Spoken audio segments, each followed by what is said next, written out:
हाँ, अगला टॉपिक मैं लाया हूँ आपके ही इंग्लिश बुक से। द वर्ब यानी क्रिया। आपका मैं सेंटेंस बता दिया, सेंटेंस के पार्ट बता दिया, सेंटेंस के टाइप्स बता दिया। अगला आपका आता है वर्ब यानी क्रिया। क्रिया क्या होता है? यानी वर्ब का हिंदी अनुवाद क्या होता है? क्रिया। यानी इस शब्द से किसी कार्य का करना या होना पाया जाता है। जैसा कि डिफिनीशन के रूप में हम आपको स्क्रीन पे आपको दिख रहा होगा कि a verb is the word used to tell something. A verb is a word used to tell something about a person और थिंग। यानी किसी व्यक्ति या वस्तु के बारे में कुछ कहने के लिए जो जिस शब्द का प्रयोग किया जाता है उसी को हम क्रिया या वर्ब कहते हैं। जैसे मान लीजिए क्रिया, जितनी भी क्रियाएं हैं जैसे गो, रीड, राइट। सबसे पहले मूल चीज मैं आपको विशेष तरह से इंडिकेट करना चाहूंगा कि जितनी भी वर्ब होती है जैसे गो, रीड, राइट, इसके बाद प्ले,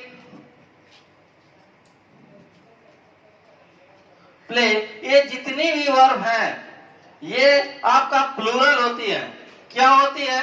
प्लूरल होती है। जैसा कि मैं पहली वीडियो में आपको बताया था S2S का फार्मूला और P2P का फार्मूला, ये बहुत बेस्ट फार्मूला है। ये आपको अगर आप 9th और 10th में पढ़ते हुए जाते हैं और इंटर में जाते हैं तो इंटर में आपको सिंटेक्स पढ़ने के लिए मिलेंगे। जब सिंटेक्स पढ़ने के लिए मिलेंगे तो ये वर्ब सब्जेक्ट वर्ब का एग्रीमेंट पढ़ने के लिए मिलेगा। और जब सब्जेक्ट और वर्ब का एग्रीमेंट पढ़ेंगे तो S2S और P2P का फार्मूला उसमें लागू होता है।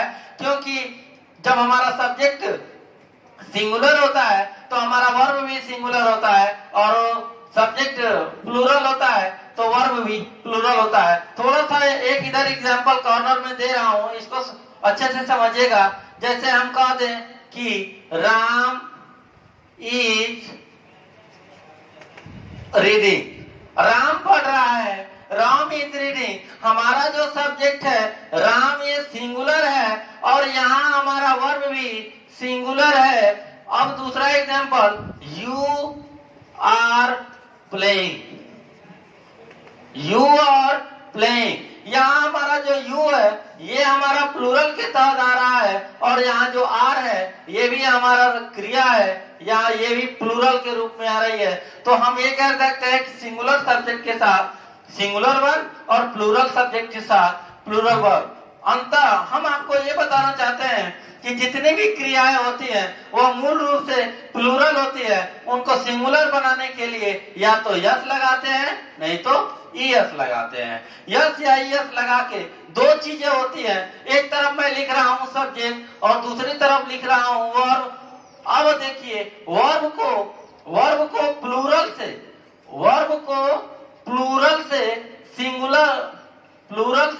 सिंगुलर बनाने के लिए यस या ईएस लगाते हैं, जबकि किसी सब्जेक्ट को सिंगुलर से प्लूरल बनाने के लिए यस या ईएस लगाते हैं।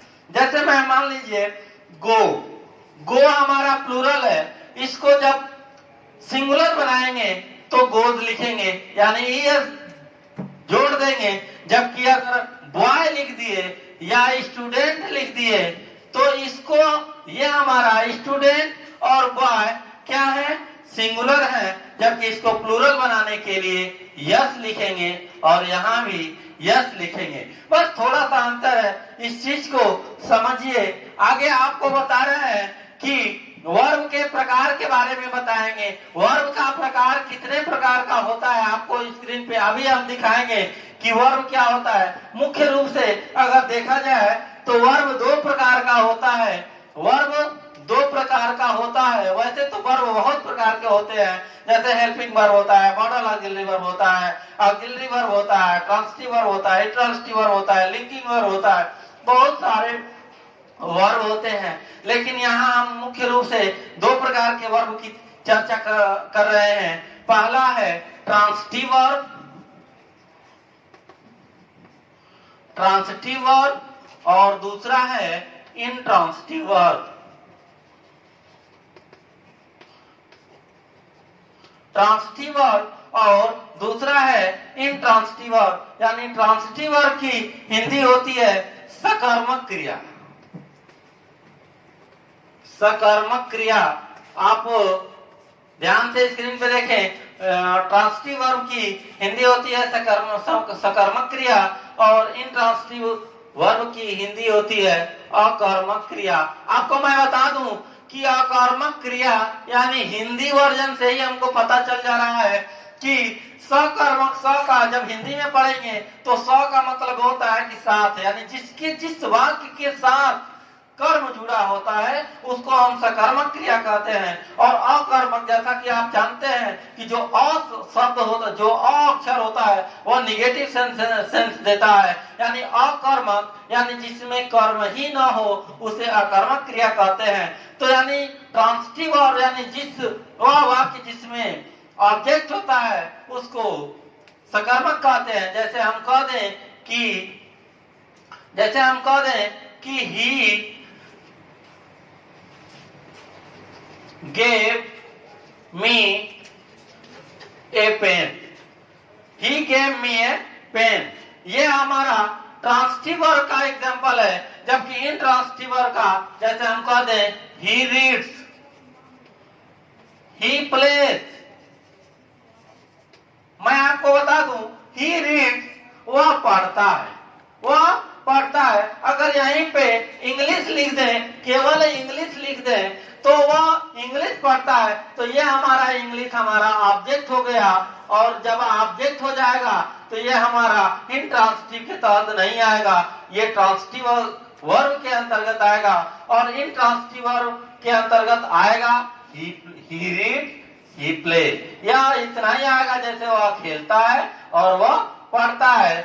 लेकिन अगर उसमें हम ऑब्जेक्ट जोड़ देते हैं तो वह ट्रांसिटिव वर्ब के तहत आएगा। किन्हीं वाक्यों में एक ऑब्जेक्ट नहीं होता, जैसे मैं यहाँ पे लिख दिया ही रीड्स इंग्लिश, इसमें वन ऑब्जेक्ट है, केवल एक ऑब्जेक्ट है, वह है आपका इंग्लिश, यानी वह क्या पढ़ता है, इंग्लिश पढ़ता है। लेकिन ऊपर के वाक्य में आपको ध्यान देने की बात है कि किसी वाक्य में दो ऑब्जेक्ट आ जाते हैं, he gave me A pen, और उस जब दो ऑब्जेक्ट आ जाते हैं तो वहां पे हमको यह छांटना पड़ता है, वहां पर यह देखना पड़ता है, यह ध्यान में रखना पड़ता है कि वहां पे डायरेक्ट ऑब्जेक्ट कौन है और इनडायरेक्ट ऑब्जेक्ट कौन है। तो इसके पहले वाले वीडियो में डायरेक्ट ऑब्जेक्ट और इनडायरेक्ट ऑब्जेक्ट के बारे में मैं बता चुका हूं कि अगर किसी व्यक्ति की चर्चा की जाती है किसी वाक्य में तो वह हमारा इनडायरेक्ट ऑब्जेक्ट कहलाता है, जबकि किसी वस्तु की चर्चा की जाती है तो वह डायरेक्ट ऑब्जेक्ट कहलाता है। ये आपका वर्ब में आज बस इतना ही। अगर अगले दिन इसी वर्ब का और हिस्सा लेकर आते हैं, तब तक के लिए थैंक यू फॉर वॉचिंग।